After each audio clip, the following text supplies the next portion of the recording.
Today I want to talk about a 50mm prime lens that has the ability to go as wide open as f0.95. TTARTISAN did send me this lens, but they actually have a really great reputation for their manual prime lenses. They also look really cool because they're basically replicas of Leica lenses, but obviously at a fraction of the price.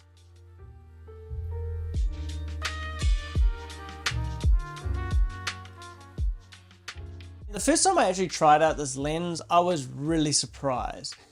I shot it in really difficult lighting conditions, firstly on the FX30 and then more even lighting conditions on the SONY A7IV. I do have to quickly mention that shooting at 0.95 is actually quite a challenge, as there is a fine line between hitting and missing your focus. So to my expectations, shooting wide open at 0.95, the image is actually a little bit soft. And that's because basically any lens that can go below 1.2 really struggles to get sharp images, and also controlling flaring and ghosting and not losing contrast. But shooting at 0.95, you're not really trying to get the sharpest image, it's just fun, and you get to separate your subject a lot from the background with the amount of bokeh that you can get wide open at f0.95. You get a lot of flaring at 0.95, and you also get a lot of chromatic aberration wide open. To sharpen up the image, I definitely found when you shoot above 1.2, the image definitely starts to sharpen up,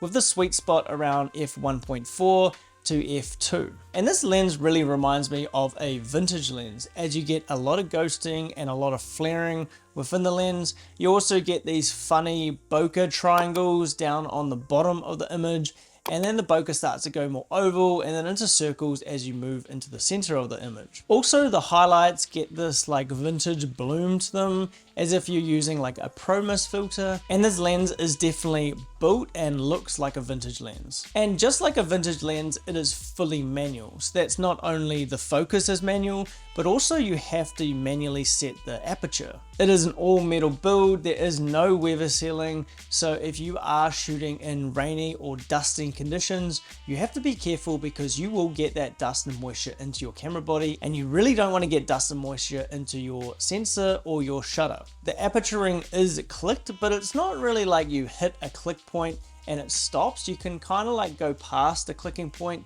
It's only really there to let you know that you're in that aperture range. That's also great for video work, as you can really rack your exposure without having like hard stops between each exposure settings. The focus ring is really smooth and it's nice and dampened.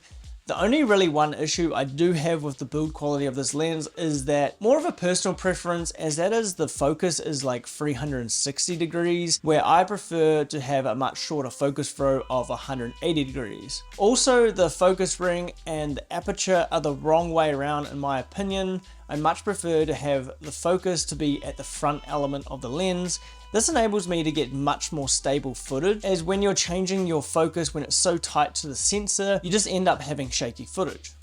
Okay, one thing that I didn't actually mention is that this lens is actually a APS-C lens that works on full frame. Well, kind of. The only really problem you do get when you attach this to a full frame camera is that you do get a slight vignette. That's pretty easy to fix for photo and for video, as you can just crop in a little bit. But the problem you do get is that when you start to work to the edge of where the APS-C would normally crop in, it starts to go from out of focus, back into focus, and then out of focus again. You also get some kind of weird artifacts towards the corners, where if you just had this on an APS-C sensor, it would just crop all that out. So I can actually see why this is only advertised as an APS-C lens rather than a full frame lens. But in a pinch, it does work pretty well for video, especially on a full frame camera. So who is this lens actually for? Well, if you are the person that is trying to get the most clinically sharp image, this is probably not the lens for you. But if you're like me and you really want to try out more vintage lenses, and you just can't really afford those really expensive vintage lenses that have the ability to go wider than f1.4, I think this is a great option for you.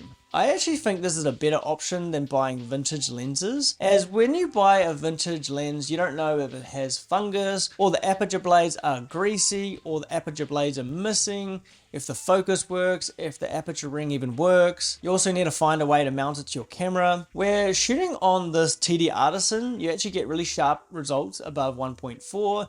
It's like shooting on a vintage lens. You're also going to get a very similar copy to the one that I have if you want to recreate these images. I think it's a great video lens. I recently used it on a wedding and it kind of saved my ass, as it does have that 0.95 aperture. I think I set it to around f1 and the reception was super dark, and I was shooting on the Sony FX30 S-Log3 with the base ISO at 2500. So the ability for the aperture to come this low really keep my ISO really low, and the footage actually turned out really good and really clean, and I didn't have to light the subjects. If you're interested in how I manually focus for video, I highly recommend you guys checking out a monitor. I have the FearWorld LUT 6. I'll leave a link in the description down below. But just being able to see your focus on a much bigger screen than the 3-inch monitors that we have on our mirrorless cameras, you can really see if your image is in focus or not. And for photo, I just set up a custom button, the delete button on the Sony A7IV for the focus magnification, and this really just crops in about 500%. You can set your focus, and I'll literally just be like snapping a lot of photos, and I'll just move the camera forward and back a little bit, and then when I'm culling, I can just select which one is in focus. So if you actually like the way that I edited these photos, I do actually sell presets. I've actually used my LUTs on the videos as well. They're all linked down below. If you guys like this video and you want to check out more of my content, make sure you hit that like button, subscribe, and go check out the rest of those videos now. Or if you guys are already subscribed, we'll see you next week.